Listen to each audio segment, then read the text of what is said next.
Hi, this is Jeff Hoffman, and I'll continue with the Biochem chapter with the cellular section. To begin this section, we'll talk about the phases of the cell cycle. The most general phases of the cell cycle are interphase and mitosis, where interphase is basically growth of the cell, and mitosis is its division. Let's start with interphase, which itself has three parts, G1, S, and G2. So what does a cell need to do during interphase? One of the main limiting factors of cell division is how fast it can grow, since it can't divide until it gets big enough. And what limits how fast a cell can grow? Mostly the amount of ribosomes it has, since cell mass is mostly dependent on the abundance of proteins, and proteins are made by ribosomes.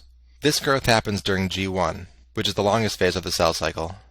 This is also the only time that cells can exit the cell cycle to enter G0 phase, in which they are not dividing. Some cells in G0 are still capable of dividing when stimulated to do so, and can re-enter the cell cycle in G1, such as fibroblasts, hepatocytes, and lymphocytes like this one here. Cells can also leave the cell cycle during G1 to become terminally differentiated, such as neurons like these, or muscle cells or erythrocytes, which will never divide again. Once cells transition into S phase, they're committed to complete the cycle, so S, G2, and mitosis progress much more rapidly. What's an example of a tissue that has cells that are constantly proliferating? There's a bunch of examples, but one is the skin. And by the way, these cells that are constantly dividing will be hardest hit by anything that interferes with cell division, like chemotherapy. Okay, what happens during S phase? S stands for synthesis, and this is when DNA duplication occurs. Therefore, cells in G2 have twice as much DNA as cells in G1. In both cases, they have 46 chromosomes, which is 23 pairs of homologous chromosomes, or 46 chromosomes total. But in G2 phase, each chromosome is made of two sister chromatids, whereas in G1, each chromosome only has one chromatid. Mitosis is the shortest phase of the cell cycle and includes prophase, metaphase, anaphase, and telophase. This is when the chromosomes condense and separate, and one cell becomes two.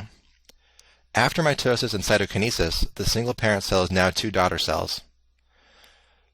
So let's talk about regulation of the cell cycle. What happens if a cell cycle is not regulated properly? Well, this can cause cancer. Cells can become neoplastic and form tumors. Therefore, it's really important that there are checkpoints that control transitions between different phases of the cell cycle, so if something is wrong and the cell should not be dividing, it can put on the brakes. One family of proteins that regulate the cell cycle are the cyclins and the cyclin-dependent kinases. Cyclin-dependent kinases are constitutive, which means they're always around in all phases of the cell cycle. But sometimes they're active and sometimes they're not. So what activates them? This would be the cyclins, which is why they're called cyclin-dependent kinases. The concentration of cyclins fluctuates over time, depending which phase of the cell cycle the cell is in. There are several different cyclins, and they're present at different phases of the cell cycle. The cyclins will activate specific CDKs, and the CDKs will then activate other proteins to do whatever needs to be done during that phase of the cell cycle. For example, in S phase, they'll activate proteins to initiate DNA replication. By the way, as a preview to a later part of biochem, what does the kinase and cyclin-dependent kinase mean? This means that they phosphorylate their targets, and phosphorylation is often used to activate or deactivate proteins. Since the G1 phase can last indefinitely, but once cells transition to S phase they're committed to divide, the most important transition to regulate is the G1 to S phase transition. This is why tumor suppressor genes, such as retinoblastoma and P53, are both able to prevent this transition. So what's a tumor suppressor gene? It's a gene whose protein product has a role in preventing cell division, and thus plays a major role in suppressing tumors. Okay, so what might happen to a cell that would make it want to halt the cell cycle? One of the most important things is DNA damage. P53 is one of the most notorious genes for detecting and responding to DNA damage, which has earned it the nickname the guardian of the genome. If P53 notices something wrong with the DNA, it'll prevent the cell from dividing, thus preventing tumors from occurring. When DNA damage is detected, P53 will stop the cell cycle and initiate DNA repair pathways to try to fix the damage. If the cell is able to repair the damage, the cell cycle can restart. However, if it can't, P53 will initiate apoptosis, because it's better for a cell to die than to risk developing cancer. Retinoblastoma, or RB, also prevents the transition from G1 to S phase, but works a bit differently. Basically, RB has a few sites that can be phosphorylated, but after mitosis ends, RB loses most of its phosphate groups. In this hypophosphorylated state, it is active and it's suppressing the G1 to S phase transition. Only when it's activated by adding more phosphate groups does it allow the cell cycle to continue. And guess what type of protein adds phosphate groups to RB to allow the cell cycle to continue? That's our friend the cyclin-dependent kinase. Tumor suppressor genes like RB and P53 follow the two-hit rule, which means that both copies of the tumor suppressor gene have to be mutated to allow neoplastic transformation. This is because if only one copy is mutated, the other one is sufficient to regulate the cell cycle and prevent tumorigenesis. By the way, P53 is so powerful that more than half of all cancers have loss-of-function mutations in P53. Okay, we're going to switch gears now and talk about the different parts of the cell. We'll start with the rough endoplasmic reticulum, or RER. The rough endoplasmic reticulum is endoplasmic reticulum that's covered with ribosomes. This gives it a rough appearance under electron microscopy. Here's a scanning electron micrograph showing some rough ER, and I want to point out that it's generally found near the nucleus, which is this round object here. But it's hard to appreciate the detail from this, so here's an artist's rendering of some more rough ER, and you can see that the smooth ER has no ribosomes, and the rough ER is covered in it. So why would you want ribosomes to be in this membranous structure instead of floating around the cytoplasm? Because the rough ER is where secretory proteins, which are destined to be exported from the cell, and proteins that will end up embedded in the membrane, are synthesized, and it's more efficient to make them all in an organized location instead of trying to round them up later, after they've been in the cytoplasm. The rough ER is also the only place where certain post-translational modifications are added. Can you think of any examples?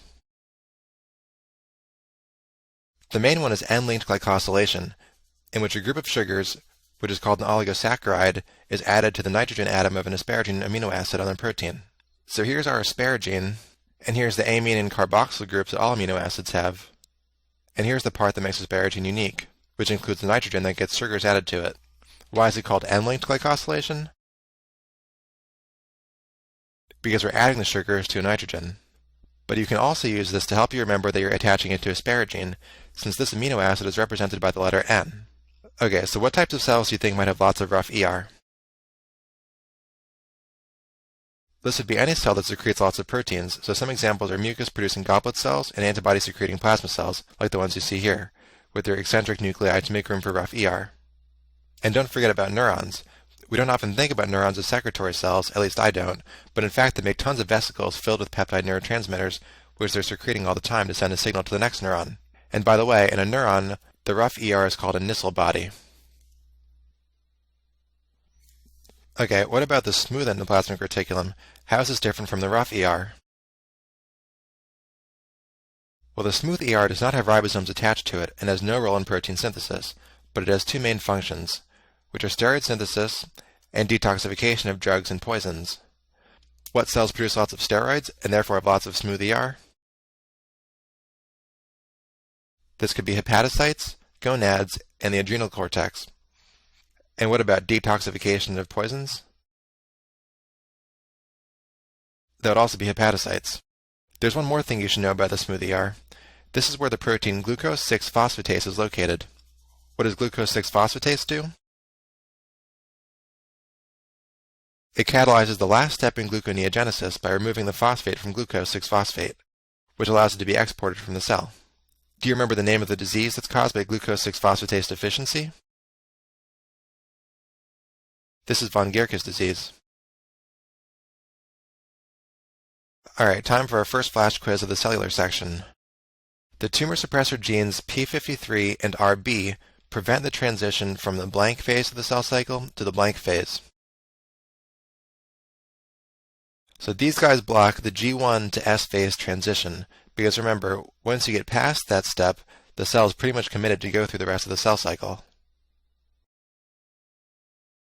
Now let's go over cell trafficking, or how proteins are sent to one place or another in the cell. The main character here is the Golgi apparatus, which is kind of like the specialized endoplasmic reticulum, which has some modifications for packaging molecules before they're exported to their final destination. This is a scanning electron micrograph of a Golgi apparatus. Honestly, you'll probably never need to be able to recognize this on your exam, but just in case, you can see here that the Golgi is pretty easy to recognize. It basically looks like a cross-section through a stack of pancakes, and sometimes you can see these vesicles coming off of it. As I mentioned earlier, N-linked glycosylation occurs in the rough ER. However, these N-linked oligosaccharides can be further modified in the Golgi. Also, O-linked glycosylation occurs exclusively in the Golgi, and only occurs on serine and threonine residues. So what's O-linked glycosylation? It's pretty similar to N-linked, except now we're adding the oligosaccharides to an oxygen atom, which is on a serine or a threonine amino acid, which is why it's called O-linked. So like before, these are the amine and carboxyl groups that all amino acids have, and here are the oxygen atoms that the O-linked glycosylation will add sugars to. So like I said before, the Golgi is mostly known as the distribution center of the cell. How does it know what needs to be sent where? Specific modifications in proteins can target them to different organelles. And the most important example of this for your exam is that adding mannose-6-phosphate to a protein targets it to the lysosome. So here's a mannose-6-phosphate, which is just a mannose sugar with a phosphate on it, on the 1, 2, 3, 4, 5, 6th carbon. If someone is unable to add mannose-6-phosphate to a protein, where are these proteins going to go instead of the lysosome?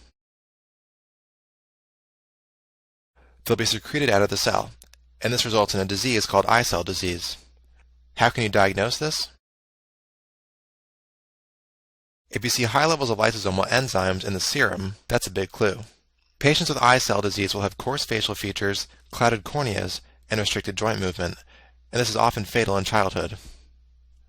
This might show up on a test as a really sick baby with lab results showing lysosomal enzymes in the baby's blood, and they ask you which of the following mechanisms is responsible for the disease.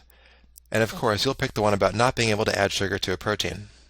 So not only can it add sugars to proteins, but the Golgi is also responsible for assembling proteoglycans, which are proteins that have lots of polysaccharide chains attached to them. These are often secreted into the extracellular matrix and are used as cushioning filler substance. So where do you think you might find it? Well, there's a lot of proteoglycans in cartilage and joints, and one of the main ones is chondroitin sulfate, which, as you can tell from the chondro in its name, like chondrocyte, is an important part of collagen, and people even take this as a dietary supplement for osteoarthritis. Lastly, the Golgi is where many post-translational modifications are added to both proteins and proteoglycans, such as the sulfation of tyrosines on some proteins. So now let's talk about vesicular transport to and from the Golgi. The Golgi is found between the rough ER and the cell membrane, and the cis Golgi is what we call the side closest to the rough ER, and the trans Golgi is what we call the part closest to the cell membrane. There are three main proteins that organize traffic to and from the Golgi, as well as between the different layers. COP1, which stands for coat protein 1, is involved in retrograde transport from the Golgi back towards the rough ER, and also from the trans back towards the cis Golgi. COP2, or coat protein 2, does just the opposite. It causes anterograde transport from the rough ER towards the Golgi, or from the cis Golgi towards the trans Golgi, so everything in this direction. You might have your own way to remember these, but I like to think of it like number 1 is symbolic of the beginning, like the starting point. So COP1 goes towards the beginning, and COP2 goes the other way. Lastly, clathrin is important for receptor-mediated endocytosis, and is also used to send vesicles to lysosomes. When something is endocytosed from the extracellular environment, it's first stored and handled in an endosome. Depending on what the endosome contains, it can then be sent to a lysosome for degradation, or to the Golgi for more processing, or secreted back into the extracellular environment.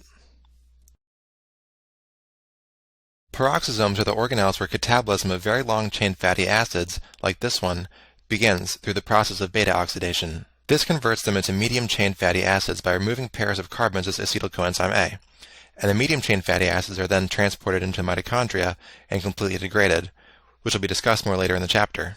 So if a patient has dysfunctional peroxisomes, what happens? The main problem is that long-chain fatty acids accumulate, both in tissues and in blood, and can cause neurologic defects. This is called Zellweger syndrome, and it's autosomal recessive. These patients will have defects in neuronal migration and hypomyelination by the time they're born, and after birth can lose hearing and vision. So how would you recognize this in a newborn? Hypotonia, seizures, and an inability to eat would be the first clues that something's wrong, and hopefully after further testing you'd see that very long-chain fatty acids accumulating. The proteasome is a large complex of proteins whose function is to degrade other proteins into small fragments about 8 amino acids long. This is a very important function, since misfolded or damaged proteins can cause disease, such as the beta-amyloid proteins in Alzheimer's disease. Proteasomes look kind of like a barrel, and have a regulatory component shown in red, and a catalytic part shown in blue. Since you don't want these things going around degrading all your proteins, cells have a system that allows the proteasome to be selective. So here's a protein that in some cases we might not want to have around, so we want to degrade it. This is the protein Huntingtin, which aggregates and causes Huntington's disease. Proteins that need to be degraded are recognized and then modified by enzymes called ubiquitin ligases, which covalently attach a small protein called ubiquitin to the target protein. Ubiquitin binds to the proteasome's cap, which causes the barrel to open and allow the protein inside, where it is degraded. For our next flash quiz, can you tell me where a protein is going to end up if mannose-6-phosphate is attached to it in the Golgi? That would be in the lysosome, and remember, if this mechanism is defective, you can have eye cell disease.